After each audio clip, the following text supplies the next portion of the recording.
Hello दोस्तों, Canara bank के Q4 के नंबर आ चुके हैं। नंबर कैसे रहे ओवरऑल वीडियो में हम जानेंगे, साथ ही साथ डिविडेंड की भी बात हम वीडियो में करने वाले हैं। तो सबसे पहले डिपॉजिट की तरफ चलते हैं। किसी भी बैंक के डिपॉजिट जितना इंक्रीज होते चले जाएंगे, बैंक के लिए उतना ही पॉजिटिव माना जाएगा। अब देखिए, डिपॉजिट की अगर हम कैनरा बैंक में बात करते हैं तो इस फाइनेंशियल ईयर के खत्म होते हैं यानी मार्च 2025 के टाइम पे 14,56,883 करोड़ जो है वो बैंक के पास टोटल डिपॉजिट थे। अब डिपॉजिट की ग्रोथ की बात करते हैं क्यू ऑन क्यू, तो 6.38% की ग्रोथ हमें देखने को मिली है। और वाई ऑन वाई अगर कंपेयर करते हैं तो यहाँ से आप ग्रोथ देखेंगे 11% की ग्रोथ हमें डिपॉजिट में देखने को मिली है, जो कि बैंक के लिए बहुत ही अच्छी बात है। लोन की अगर हम बात कर लेते हैं तो देखिए, लोन बुक इनकी आप देखेंगे तो इस फाइनेंशियल ईयर के खत्म होने यानी Q4 के दौरान 10,73,332 करोड़ की हमें देखने को मिली है, जिसमें अगर हम क्वार्टरली ग्रोथ की बात करते हैं तो 2.25% की ग्रोथ हमें देखने को मिली है। वहीं अगर ईयरली ग्रोथ की बात करते हैं तो 11.5% की से ज़्यादा की ग्रोथ हमें यहाँ पे इनके एडवांसेस में देखने को मिली है। अब चलते हैं नेट इंटरेस्ट इनकम की तरफ। किसी भी बैंक की जो सबसे बड़ी अर्निंग होती है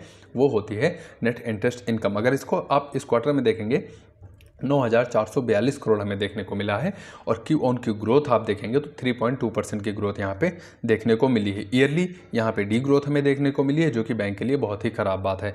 पूरे फाइनेंशियल ईयर के हिसाब से नंबर अगर कंपेयर करते हैं आप तो 1.38% की यहाँ पर भी ग्रोथ हमें देखने को मिली है। प्रॉफिट की अगर हम बात कर लेते हैं तो देखिए, इस क्वार्टर में जो बैंक का टोटल प्रॉफिट हमें देखने को मिला है 5,000 करोड़ देखने को मिला है।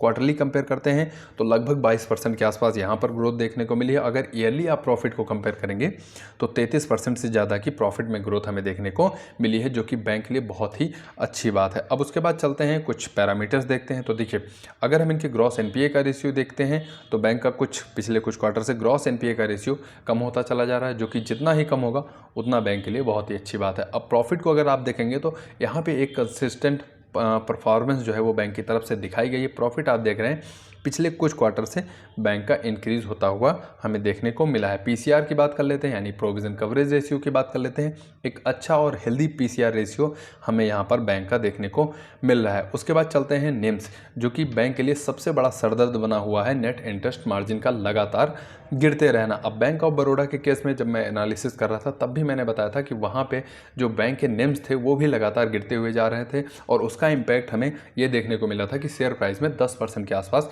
एक ही दिन में वनडे फॉल हमें देखने को मिला था। अब कैनरा बैंक के केस में क्या होता है, ये हमें जब कल मार्केट ओपन होगी तभी हमें पता चलेगा कि मार्केट जो है वो रिजल्ट को कैसे लेती है। आगे चलते हैं वीडियो में और बात करते हैं एसेट क्वालिटी की तरफ। एसेट क्वालिटी यानी कि ये जो लोन देते हैं उसमें से कितने परसेंट लोन जो है वो सेफ़ हैं या फिर नहीं। तो देखिए, अगर ग्रॉस एनपीए का रेशियो अगर हम देखें, अमाउंट देखते हैं तो 31,530 करोड़ बैंक का ओवरऑल अभी भी एनपीए के तौर पे हमें देखने को मिल रहा है। अब इतना बड़ा अमाउंट बैंक का फंसा हुआ है जो कि अभी बैंक को नहीं मिल पा रहा है। नेट एनपीए की अगर हम बात करते हैं तो 7,353 करोड़ का हमें अभी भी देखने को मिल रहा है नेट एनपीए अमाउंट। अब ये जितना भी कम होता चला जाएगा क्यू ऑन क्यू बेस पे, उतना बैंक के लिए बहुत ही अच्छा माना जाएगा। लास्ट में डिविडेंड की अगर हम बात करते हैं तो 4 रुपये पर इक्विटी शेयर जो है वो बैंक की तरफ से डिविडेंड का अनाउंस किया गया है। ओवरऑल वीडियो कैसा लगा आप कमेंट बॉक्स में बताइए। वीडियो अगर आपको पसंद आया हो तो वीडियो को लाइक करना बिल्कुल मत भूलिएगा। और अगर इस वीडियो के माध्यम से पॉइंट 1, पॉइंट 2, पॉइंट 3 जो भी अगर आपको लगता है कि आपकी नॉलेज को इम्प्रूव हुआ है इस वीडियो को देखने से, तो आप चैनल को दोस्तों ज़रूर सब्सक्राइब करके रखिए।